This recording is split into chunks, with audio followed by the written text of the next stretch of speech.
मैंने बुज़ुर्गों से सुना, मैंने बुज़ुर्गों को देखा कि मदीना शरीफ जब भी हाज़री होती है तो सबसे पहले सैयदुश्शुहदा हज़रत अमीर हमज़ा रज़ियल्लाहु ताला अन्हु की बारगाह में, और फिर सईदा पाक सलामुल्लाह अलैहा की बारगाह में, और फिर हुज़ूर अलैहिस्सलाम की बारगाह में हाज़री।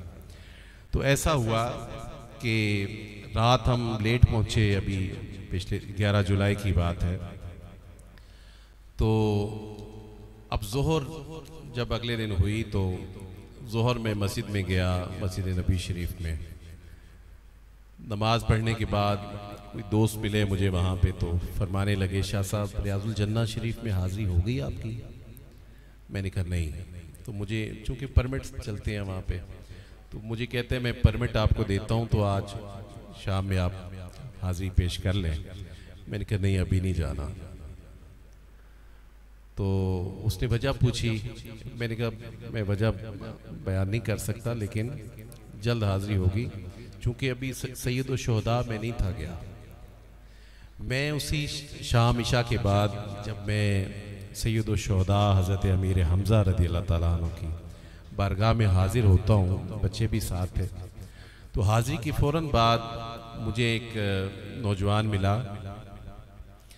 तो मुझे फ़ौरन से उसने पहचान लिया कि ज़बीब शाह साहब। मैंने कहा जी।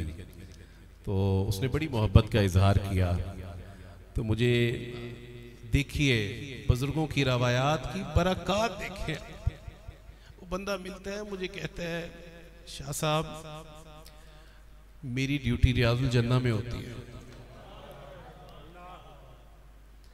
तो आपकी हाज़री हो गई? मैंने कहा यार मैं इसीलिए इधर आया था, इसीलिए मैं इधर आया था। तो उसने एक परमिट मुझे दिया, फिर उसी दिन में अगले दिन में 3 और परमिट्स भी आ गए। मैं जब गया तो उसका नाम है हाफिज साकिब, उस बच्चे का नाम है हाफिज साकिब, बहुत मुअद्दब, बहुत मुअद्दब। तो मगरिब के बाद हम एंटर हुए, तो हालांकि मैं इसका कायल नहीं हूँ, खुदा की कसम, मेरी हैसियत क्या है, मैं तो कहता हूँ कि सबसे पीछे मेरी बारी आए, सबसे पीछे मैं हूँ, लेकिन वो मुझे हाथ से पकड़ कर लेके सबसे पहली सफ़ में ले गया, जाली मुबारक के बिल्कुल पास।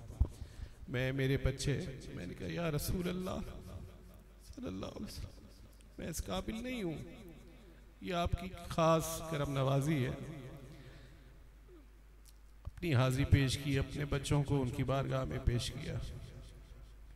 तो बुज़ुर्गों के बताए हुए रास्तों पे चलना ही बड़ी करम नवाजी होती है।